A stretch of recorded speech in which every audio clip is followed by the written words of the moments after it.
Good morning, everyone. Good morning. Good morning. So great to see everyone. Give folks a minute as they're filing in. Good morning. Okay. Well, here we go. Good morning, everyone. On behalf of the WVU Center for Community Engagement, we are so glad you are joining us for this Academic Community Engagement, or ACE, event.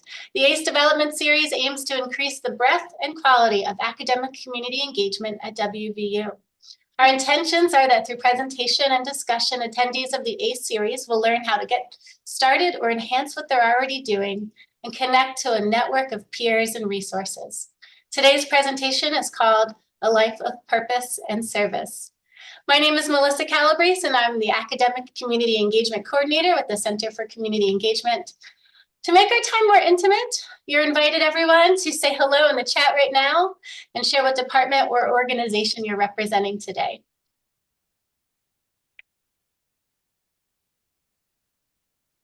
Thank you for using the chat. And speaking of time, we're here together for the next 45 minutes or so to share some best practices and ask questions about how we might be able to nurture holistic ways of thinking, learning, and collaborating. I encourage you to engage in whatever way feels right to you, including turning on your camera and asking questions, using the chat, and or making use of the Zoom emojis. I love my heart emoji. So if you'd like to try that, you could find your Zoom emoji on the bottom of the Zoom screen and just give a little hello that way as well. This conversation will be recorded and shared with registered participants and will be added to our ACE library on our website. Please join me in welcoming Dr. Kristi Wood-Turner, our moderator for today's panel. Serving as the Assistant Dean of Community Engagement at West Virginia University and Director of the Center for Community Engagement, Kristi is an advocate for creating equitable opportunities for student engagement and community impact.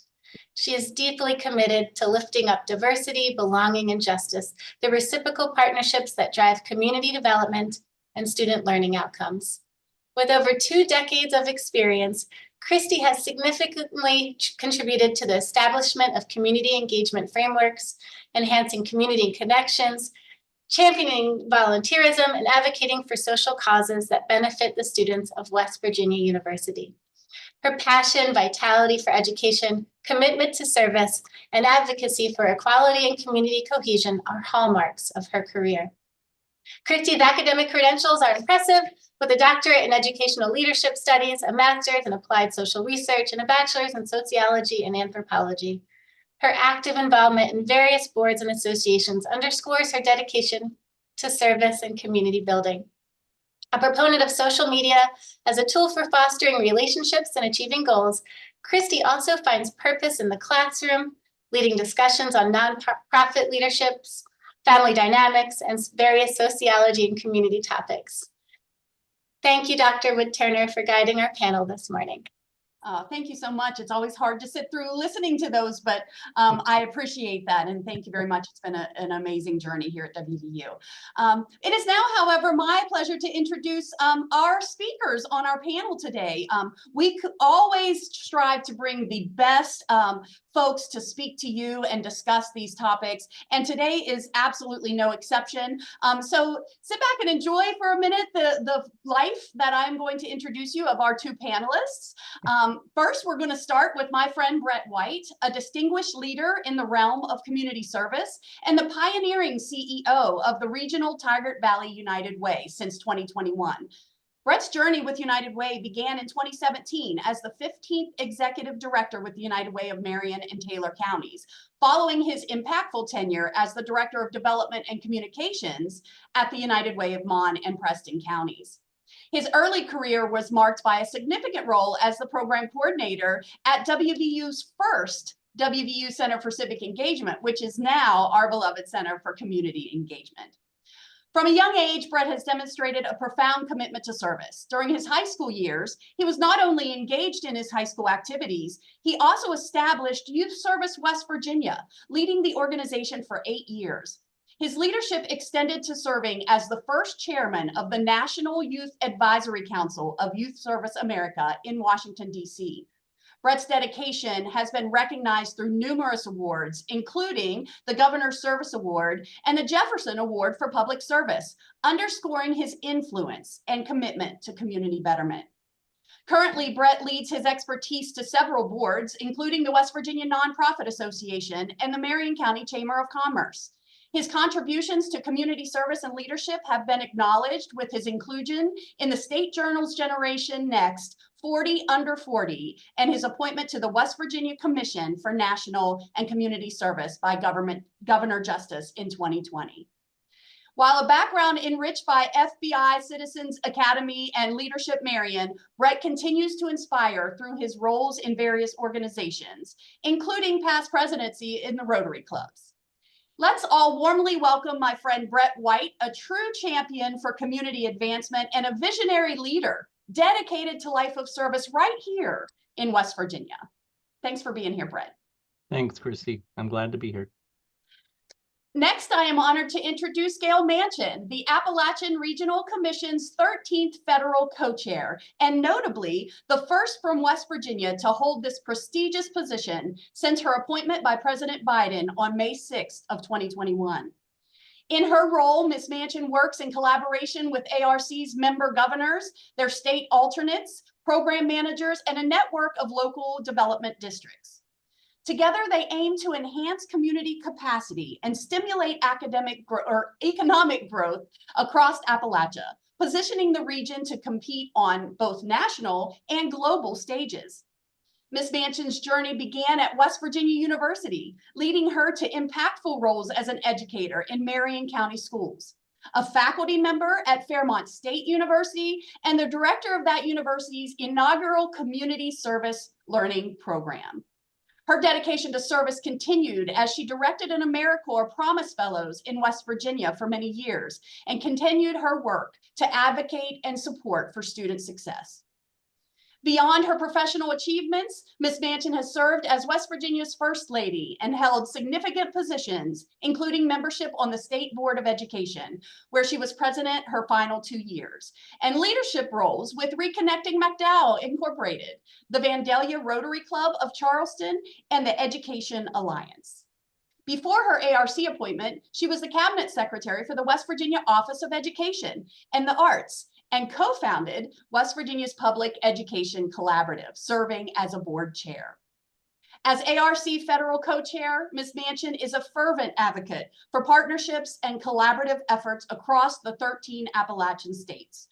Her priorities include fostering economic opportunities, expanding broadband access and critical infrastructure, and addressing the challenges posed by the opioid crisis through a unified multi-state strategy. Let's warmly welcome Gayle Manchin, who has found her purpose in championing the advancement and resilience of the Appalachian region. Thank you for being here, Ms. Manchin. Oh, thank you, Kristi. Thank you so much. We have just under an hour, as Melissa mentioned this morning, and we aim to compress years of experience and insights into each minute. Therefore, I'm going to dive straight into the first question and ask each of you to respond, and we will start with you, Ms. Manchin. As distinguished thought leaders, dedicated service professionals, and inspirational change agents committed to West Virginia, you both embody the spirit of making a positive change. Can you share the moment you realized that the work you do aligns with your life's purpose? Additionally, how do you maintain that focus on driving positive change during these challenging times? Well, that is, talk about challenging. That's a challenging question. That sort of incorporates our lives, Brett. We could have a time here. You know, I can't remember necessarily the first time that I did something and it came back to me that whatever I had affected, it really had affected me more, that how good I felt or the outcome was more than I had expected it to be. But it certainly gave me a sense of direction. But I think for all of us, we're all looking for a sense of purpose, a sense of relevance, that what we're doing makes sense to us that it makes a difference in our lives and ultimately will make a difference in the lives around us. And I think I realized early on as an educator that driving students into a sense of purpose to engage them in learning was also just critical to the whole academic learning process. And in order to do that, I think you have to get outside of the textbook, you have to get outside of the classroom. And Fairmont State, for me, offered a very unique situation because located right in Fairmont and yet not right downtown Fairmont. And so what I saw was an institution that certainly got along with its neighbors, but were not tightly connected to one another. And then I saw students in the classroom that were unsure of what they wanted to do, what they wanted to be, how they were going to fulfill their lives. And there just seemed to be this missing link was connecting what a lot of people refer to as town and gown, and how important it is for the town to appreciate at that time it was a college, now it's a university, being there, and how important for students to realize that they can play an important role while they are living in many times away from their home, but yet in a place they're going to call home for the next 4 years, possibly. So that was the whole concept behind developing the community service learning program. I had been involved with service learning at different levels with volunteer organizations. But to make this academic connection, I had not done before. So encouraging students in, say, in a nursing program or an education program to get involved with a healthcare program, to get involved with a school in some way would give them a hands-on approach and also a perspective that you just don't get in the classroom. And so as that really bubbled and started working, you realize that it goes back to that sense of purpose and sense of relevance in a person's life. And so for me, that really created and cemented that certainly was the approach that we all need in life. We need to be able to touch it and feel it, to know how strongly we feel about it. So, but that certainly was, it was a wonderful opportunity to be involved with developing the program, and then watching these students grow and develop was extremely rewarding. Yeah. Thank you very much for that. I absolutely agree. The idea of feeling your purpose. Brett, when did you know that this aligned with your purpose? Well, and I kind of think back to when I was still in high school in Braxton County, when I started my organization. I think one of the first times that it really set in for me was right after we had done our first statewide food drive, and we got to travel around West Virginia delivering food.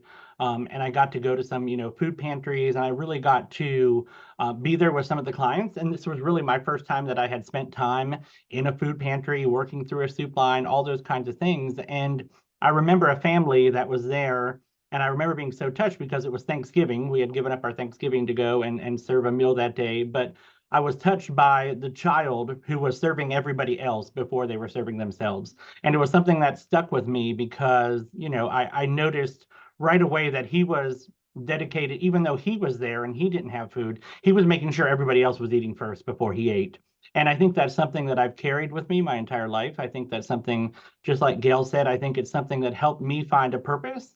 I think at that moment, I knew that this is where my career would be and where I would stay for my life, because it is about changing lives. And don't get me wrong, sometimes that's hard. It is hard work. And sometimes it's stressful, and sometimes it's, you don't always feel the reward immediately, but it is rewarding work, and finding your purpose is so critical to being able to do what you love.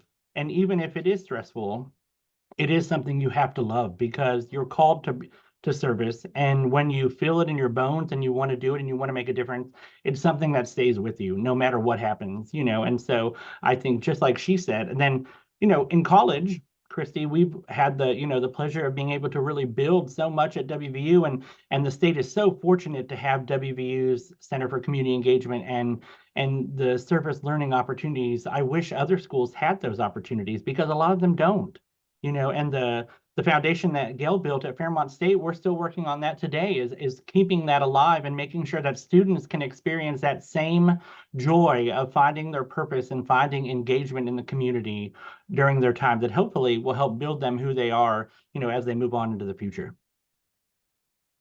Absolutely. Absolutely. You guys hit it on the head. That inspiration is what's needed. But tell me really briefly, if you can, how do you stay positive? I realize you both kind of didn't hit that piece of the question because I think, Brett, as you mentioned, that's the challenging part.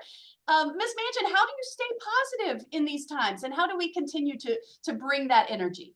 Well, because energy, that's a great word, Kristi, because that's what it brings. It brings out the energy in what's going on, not only in the student at Fairmont State, but in the whole community. So for example, I remember a young nursing student that was able to get involved with a hospice care system in Marion County as part of her service learning project. And she became so engaged, again, she became so connected to that hospice program that when she graduated in nursing, she went back to her home county, very rural county in West Virginia, and began to help develop a hospice program in that county. I often talk to education students, particularly the young men engaged in education, and I said to them, I wish some of you would think about going into elementary education because our elementary students need strong male role models in their lives. And so as we were moving along through their process, several of them got to be involved in Read for America, where we brought in groups of elementary students and our education students would read stories to them. And lo and behold, by the end of the Read to America project, I think there were 2 or 3 young men who had sworn that they would never be interested in teaching elementary education, had just fallen in love with engaging with these young elementary students. And so they were thinking very seriously about moving in. And those are the things when you've impacted lives, but more importantly, how many lives those students are going to impact. And that feeling that they have inside of them that, oh my goodness, here I am a student, and yet I can make a difference.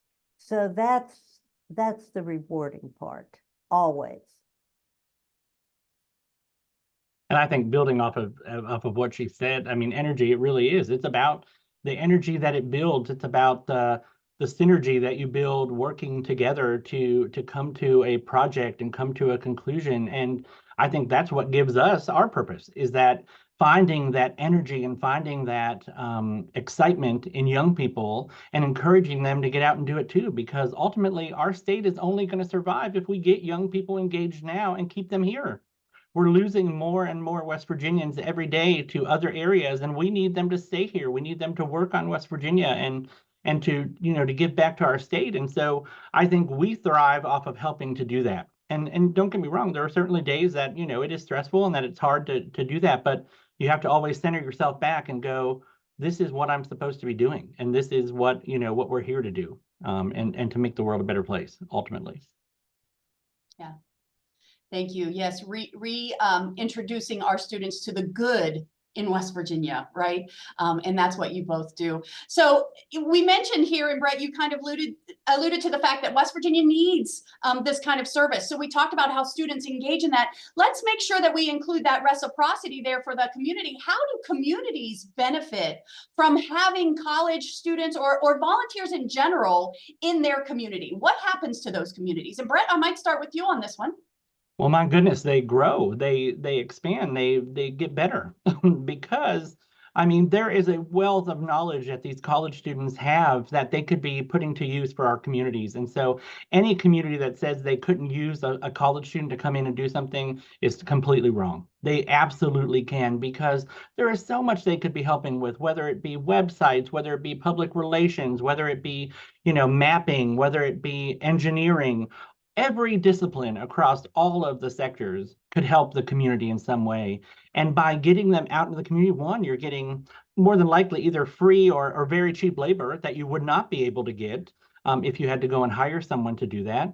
And two, you're helping build a foundation for these students to go off into the world and hopefully want to continue to do that kind of work and continue to do that service. And so I think time and time again, we've seen what a great relationship it is when the community actually does embrace students and brings them in. And in Fairmont, like Gayle said, we kind of, our university is up on a hill and it's not in downtown, and it really is kind of its own little area up there. But bringing those students into town and bringing them and making them part of our community, it helps us to show them what's available, number one, but it also helps to bring a lot of different viewpoints and diversity and other things that we might not necessarily have in our community. And so I think it is just phenomenal when a community can embrace students and bring them out, because there's just nothing better than getting them to be able to get out and work in the community. Well, I think building on that, Brett, one of the things that happens, I think, is a college, a university is in town, and of course, they're always fundraising. They're always wanting people to give money to programs, support projects. And so, and sometimes I think community says, well, what are we getting out of this? What's in it for me if I give this money? And so I think you start engaging students, and the community begins to realize that these aren't just a bunch of young people up, like you say, Brett, up on the hill partying, having a good time.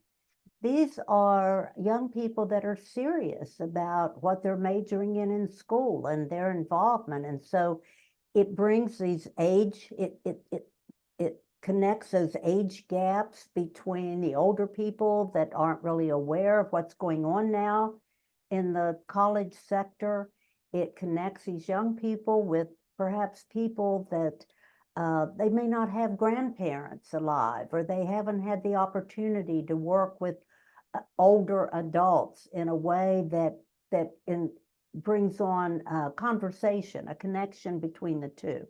So there is just so much to be gained that all of a sudden the people in the community began to see those students in a different realm. And so fundraising, so then the college doing fundraising becomes more relevant. Again, going back to this sense of relevance for people.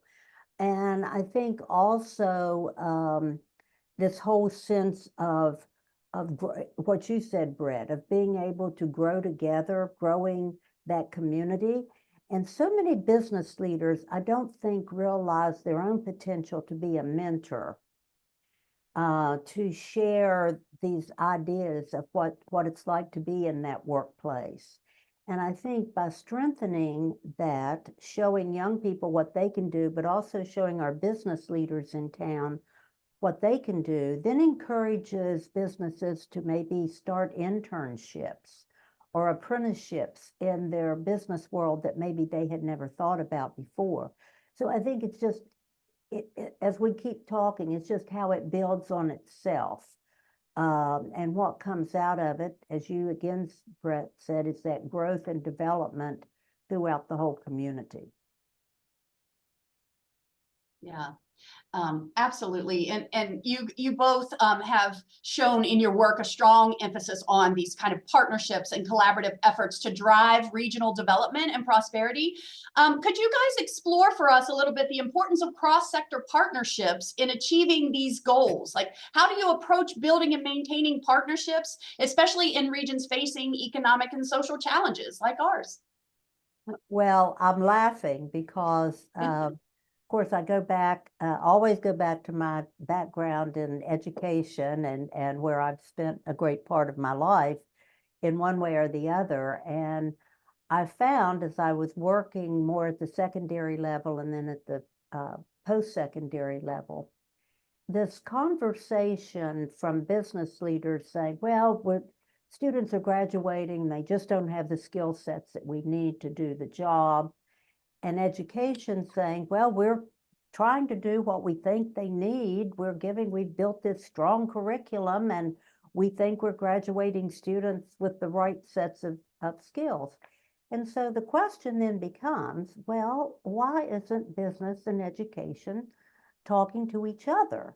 Why aren't they sitting down, and why isn't business saying, these are the hard skills that we need, these are the soft skills that we need for the different points of view? And so that was really the impetus behind the Public Education Collaborative, was a conversation that I had with Dr. Gordon Gee about this frustration that business wants to blame education, education wants to blame business, but nobody's willing to just sit down and, like Brett says, do the hard work of making something happen. And so the Public Education Collaborative is that collaborative effort between elected officials, business leaders, academic officials, local, state, and federal level people, so that we can combine our efforts and our energies. And, I think it's starting to, I think we're starting to see the effects of that. I think our community colleges are becoming really in tune with what are the workforce, what are the training skills that are needed for young people right out of high school who maybe aren't ready or don't think they're cut out to be a four-year college student, but they can go to these community colleges or training centers, and by working with incoming industry that we're always trying to recruit, literally lay out a curriculum that prepares these young people or people coming back that have lost a job, coming back to be retrained into the workforce. And so, it's starting to work, but it's hard work. And it's an effort that you just can't ever shut down. You need to continue that conversation between all sectors, all diversity, all perspectives, so that whatever you do, you are really meeting the needs for all of those sectors. And my goodness, couldn't we get so much more done if we worked more together? We talk about that all the time, and that's one of the things that I love about my role at United Way, is that we are about building the table and bringing the people to the table, to help solve those problems, like Gayle said, doing the hard work. But oftentimes those tables are very disjointed. You have people over here, and yeah, you can do things on your own, of course. And you could say, just because my organization stops at this county line, we don't work together with another organization, or we don't do this. But by coming together and working collaboratively, you have such a bigger impact on what you're able to do. And in a state like West Virginia, where we have a smaller population, and we have this communities across the entire state that are struggling with the same economic problems, the same social problems, we need to be working together more. And that's what the ARC does with a lot of their grant funding, is they talk about come together and work on these collaborative projects and do that. And I think that's the same on a college campus. I think, from my time at WVU, everybody has a piece of the pie, but it's about bringing the pie together when you're able to actually serve the meal, because you need to work together to provide a holistic approach to whatever you're doing, whether that means putting students in the community, whether that be solving some societal problem, or just doing a project or an event. You've got to be able to sit down and do it collaboratively, or it just doesn't work. It doesn't go nearly as far, and you're really just doing a disservice to yourself and to whoever you're serving by not doing it together. Yeah. I really appreciate that. And I just want to repeat what you both said there, and that is sitting down and having a conversation at the table. It cannot get more simple than that. I appreciate both of you for re-emphasizing that. So we are in the amazing state of West Virginia, but unfortunately with that brings a lot of these kind of opportunities for us to really explore who we are and the access that we have to these kind of opportunities. So I'd like you both just to think for a moment and take an opportunity to explore from your experiences what innovative approaches can be employed to tackle these kind of issues head on. How do we support students in doing that? Moreover, how can organizations and leaders ensure that these solutions are inclusive and equitable, particularly providing access, because technology, education, health, it varies even across each of our county lines. You know, you're absolutely right, Kristi, and I think that continues to be probably one of the greatest challenges that we have, is making sure that we can reach out to all of our students in our most rural, most isolated areas, as well as in our more urban, heavily populated areas. And we continue to face that challenge every day. At ARC, we certainly work very collaboratively with our local governments and communities to make sure that we have broadband, because COVID showed us very explicitly that many of our children, when they were sent home to go to school virtually, couldn't. They had no internet system. People that had health issues could not connect with their doctors through telehealth because there was no Wi-Fi. And so it really separated and showed us so plainly that there was a great gap between advantages that some people had, even in Appalachia, that some people had much greater opportunities than others did. And so that becomes a consistent problem that we deal with. But you look at programs that are building together this network, like Brett talks about. You come around the table, you start, how do we make sure that we're getting broadband out, not just to the middle mile, but to the last mile, which is always the most expensive. And then what happens when you get out to that last mile? You get the internet out there, and the family that lives out there said, I can't afford internet. And so it's this collaboration of nonprofits, of our industry, of our communities coming together, churches, faith-based groups that are looking always, whether it's the food banks, as Brett mentioned earlier, or fundraising around making sure that every family can afford that internet connection to give their children and all of their family members the same opportunities. Your zip code should never define what you're able to do or what you're able to become. But it certainly takes all of us working together, because the challenges are always going to be there. You know, the Central Appalachia, West Virginia, and Eastern Kentucky particularly, are right in the most rugged part of the Appalachian mountain ridge. Now, for tourism, that's wonderful. You know, all these young people want a mountain bike, whitewater raft, fish, climb mountains, jump off bridges. You know, we've got it all. But if they can't open a computer and connect with the world, they're not going to come, and they're not going to stay. And so what are our biggest opportunities also become our challenges. And just as it's more difficult to build the 4-lane highway, it's also more difficult to build that broadband highway. It's harder to build affordable housing. And so it is relying on all of us. I mean, I look out at the students that are in the classroom today, the faculty, those of you who were so gracious to put this together. It's not any one person's responsibility. It's what we each can contribute, how each of us can be a part of that process that at the end of the day brings it all together and makes something really good happen. And, you know, and certainly not to get political, but I do think that one of our greatest failures of our COVID situation was that we had an opportunity to work on broadband so much more, and we didn't. We let that go. And like Gayle says, the broadband issue is an issue across all sectors in our state, because like you said, somebody can come here to go to New River Gorge, but if they can't check their email, how are they supposed to work here? And driving down 79, everybody knows you lose service in this area, you lose service in this area, you know exactly where it is.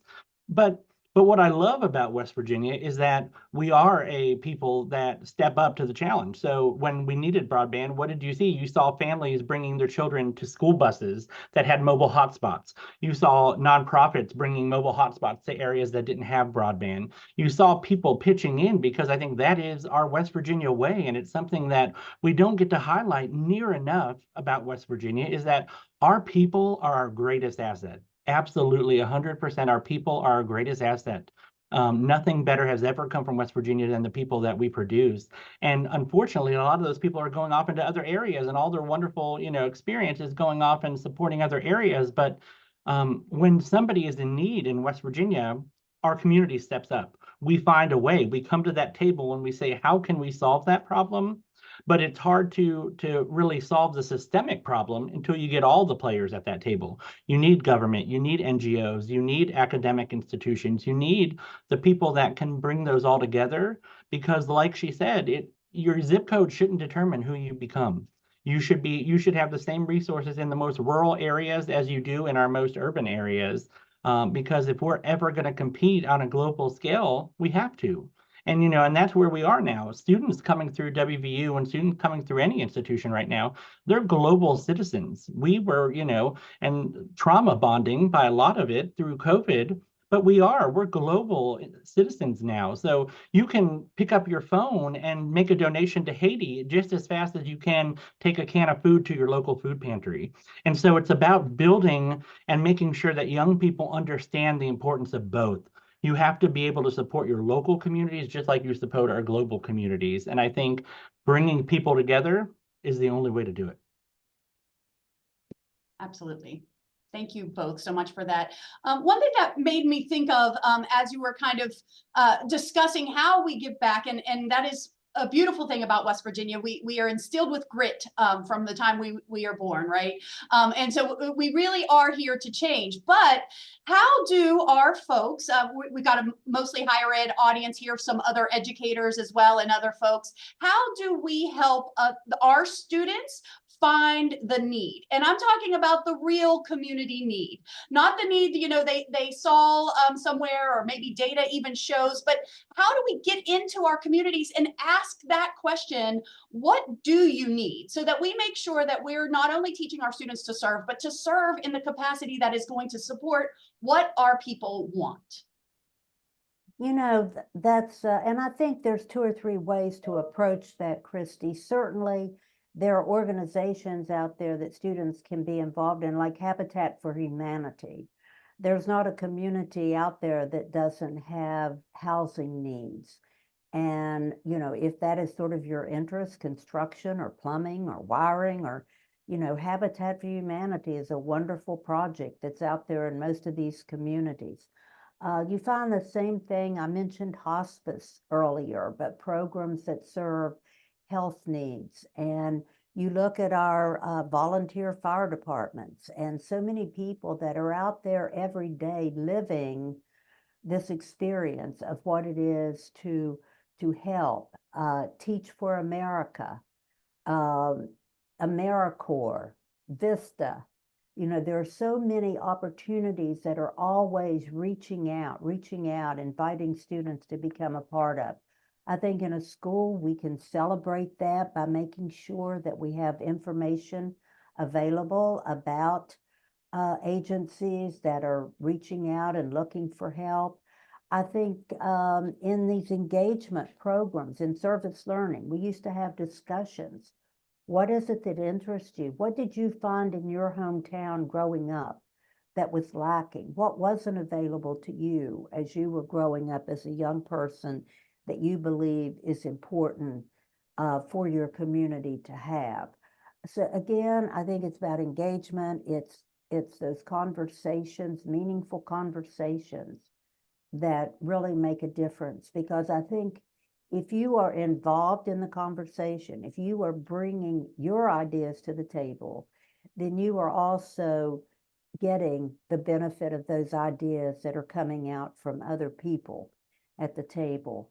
So I think you can direct students to a degree, But I think more importantly, students need to sort of discover what it is in their community, in their own lives, that is missing, that they want to build and engage and find relevance in. You know, and one thing that I think is so critical, and it's fortunate for WVU to have it, and Kristi, I know how hard we work to put it together, but it really is that community partner program. And I feel like that is a piece that's missing in a lot of institutions, is because, you know, a lot of times in higher ed, I think there is the thought that you need to go and tell people what they need. But instead, what you need to do is go ask them what they need and then work and build on those kind of things. And I think that's what is so critical about that community partner program. Because when you're talking about service learning, the faculty component is wonderful. And of course, they're meeting their learning objectives and all those things. But the community faculty, the people in the actual agency, they're helping with that learning growth just as much as the faculty member. Don't tell the faculty I said that. I see a couple on here. But they are helping just as much with their learning goals in the community. And so by having a program that is official and training those individuals and helping them to do that, you're allowing them to work and tell you what the community needs, because they are, whether or not anybody agrees with me or not, they are the experts in their community. Those nonprofit leaders and those community partners know exactly what's happening. And so a lot of times, you know, when you have the big bad guy, WVU or something, coming in and looking at something, they think, oh, no, we don't need your help. But if WVU comes in and says, what can we help you with? What do you need? They're going to be able to tell you what they need, and they know exactly what it is. And then WVU can help build around that. And, you know, and service learning faculty can build a course and a curriculum around that to help solve that problem. And what an awesome experience that is. I've said that to Fairmont State. I've said that to Marshall about building that formal community partner program. It's one of probably, I mean, I would venture to say, Kristi, it's one of probably the most proudest things that we did at the CCE was create that partner program that still exists today, that, you know, is going out and helping to make them a critical part to that learning process, whether it be volunteerism, whether it be service learning. And I wish other schools had that. And I really do think that's a model to, you know, for other schools to look at, because it's critical. You know, just to add real quickly to that, Brett, one of the things that the Public Education Collaborative has, they put together a speakers bureau, and people from different walks of life, different perspectives, different professions, taking them into the classroom to talk to students and allowing the students to ask them questions about, you know, how did you get into this? What was your interest? I think that's certainly also, but again, it's about that dialogue and about the conversation. But I think things like speakers bureaus can be a real asset to, again, making the connection between the business community and the academic community. Absolutely. Fantastic. Just a quick shout out, Whitney Glotfelty, if anybody wants to know about the community partner program. And then I'll also mention Clarissa Brenneman here, because I'm going to also use one of her statements, and that is that we must bring the community to campus as often as we possibly can. That's very critical. So I probably have time for a couple more questions. I want to squeeze one in selfishly, and that is, with this new kind of generation, the new energy, the new environments we're in, what are ways to connect with people, whether that be social media, whether that means I need to start a blog, you know, whatever you tell me, I'll do.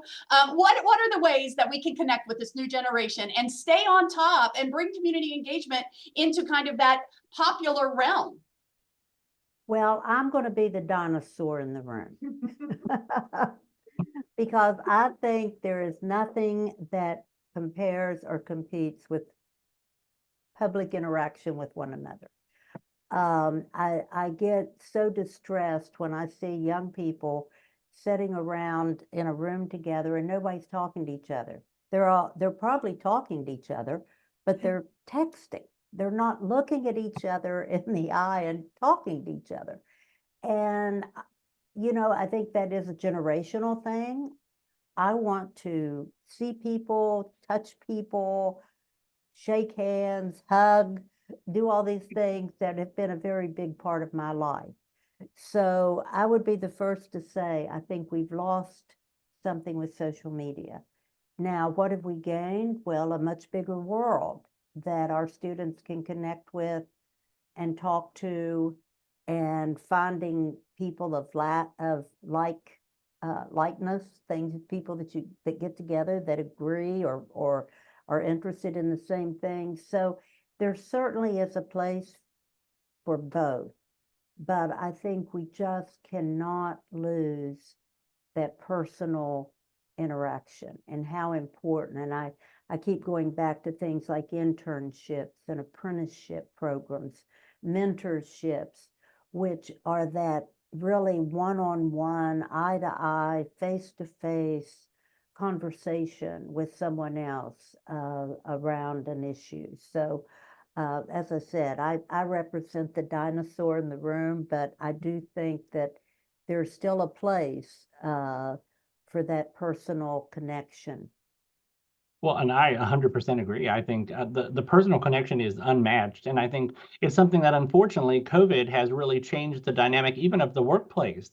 And, and I think people have become a little bit more of a hermit. They live in their house, they talk on a computer screen all day, they work on a computer, and they have their cat there with them. But the social interaction that they're losing by not having a workplace or having a work camaraderie, I mean, think about all the times and things that you do with people that you work with, and the fun that you have in offices, and getting to share in births and marriages and birthdays. You don't necessarily get that when you don't have that interaction anymore. And I think that's something that we're missing. But I think also just, I think also younger people are, like I said, they're global citizens now. They really are.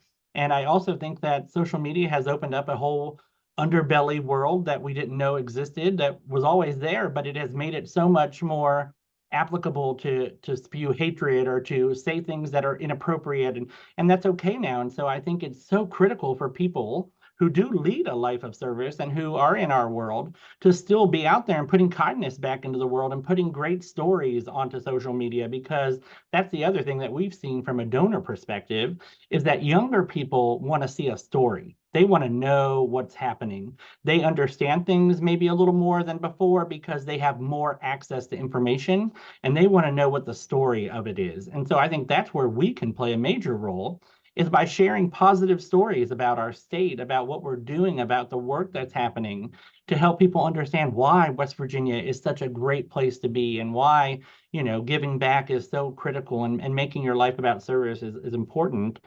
So in the days of all the negativity and things that we see on social media, I think it's critical for us to stay there and try to show the other side of that, because without that, I think we lose a little bit of ourselves. Obviously, saying this on Super Tuesday, obviously important. We're going to see a lot of negativity probably today, but I think we're the people to help counteract that, to be out there for that. Stay focused. Well, and just again, to add one other little footnote to that, I think in our school systems, from an elementary level through all post-secondary, it's so important that our young people learn how to disseminate information. What is fact and what isn't fact? I think that's one of the big problems that a lot of our students, people of all ages, face today. What do I believe? What's real and what isn't real? I mean, when I was growing up, it was NBC, ABC, and CBS. I mean, you watched Walter Cronkite, and that was your news. And now there's news coming at you from many different directions. And much of it is not credible. Much of it is not based on fact. And somehow I think this has got to be, if social media is going to control our lives and be out there, then we have to be smart consumers. And I think school has to be one of those places that doesn't say you can't do this, you have to do this, but certainly just teach them how to be more discretionary about where they're getting their information and what is their source of contact. Very critical. Absolutely. Thank you. Your journeys are so impressive. You put into action everything that we hope to instill and provide for our WVU students. And it's great to see it and hear from you all. Can you leave us today with a statement about the critical need at this time in our communities to come together? Well, I will just say, I don't think, all you have to do is look around you at the chaos, the noise, the interaction, which is not necessarily good interaction. It's like horns and cymbals blaring that's not producing good music. I think if there's ever a time that we have to encourage, I think Brett mentioned this earlier about kindness and about how service learning goes back to how we treat one another, the way we want to be treated, how we respond to people, that we can disagree, but we have to be respectful. I think this is something that each and every one of us has to be the model of, that we have to work with others. We're never going to do this alone. It's going to be groups just like the Engagement Center at WVU, like the Service Learning Program at Fairmont State. It's going to be people that are conscientiously working toward how we build things better together. That what we can do collectively is so much greater than what we do individually. And I think that just, it not only empowers us, but we have to be responsible to be a part of that. And thank you so much for including me today. I have really enjoyed this conversation and just sharing good memories that this conversation has brought back, people that I've worked with, good things that I've seen happen, and certainly that's going to continue. But we each have a job, we have an area out there that we need to never give up on and be working every day to make those clangs and bangs into a beautiful symphonic orchestra that's playing together and making the world a better place to live. Thank you. And I'll say ditto, really. I think, it really is, about building our state together. We can do so much more together than we can apart.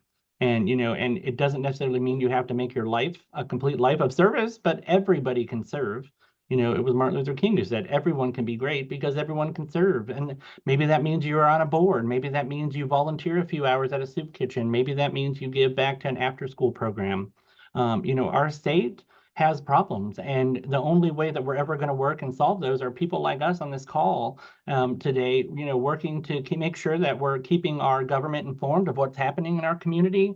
I'm fortunate that every day with 211 we get to see the needs of West Virginia, but that also makes me aware of what we have up against us. But I don't think we're ever going to be able to solve that without everybody working together as a team. And so it's so rewarding to be part of that team. It's amazing to be able to lead others to join that team, and I hopefully we'll have long years ahead as we continue the work in West Virginia. But Kristi, everyone, thank you so much for having us today. I've loved being here with Gayle and sharing some stories today, and just appreciate everybody that was able to join. We really appreciate you guys just the same. You are inspiring to our state. We are so thankful to have you in West Virginia. Both of you have done tremendous work. We are so thankful for you and your continued support. I will now pass it to Melissa, who I want to also give a nod to. She is the curator of these ACE seminars, and it is her brilliance of bringing the right people together at the right time to have the right conversation. So thank you, Melissa, and I'll pass it on to you. Thank you, Kristi. Thank you, Mrs. Manchin. Thank you, Brett. We really appreciate everyone coming together today and joining our ACE session. I feel inspired. I hope you do as well as we go out and continue to do good things in this world. This is recorded, so we'll make sure that everyone receives a copy of the recording, and we hope to see you at our next ACE session. Once again, thanks everyone for being here today. It feels great to be connected to you. So thank you. Have a great day. Thanks, everybody. Thank you. Bye-bye.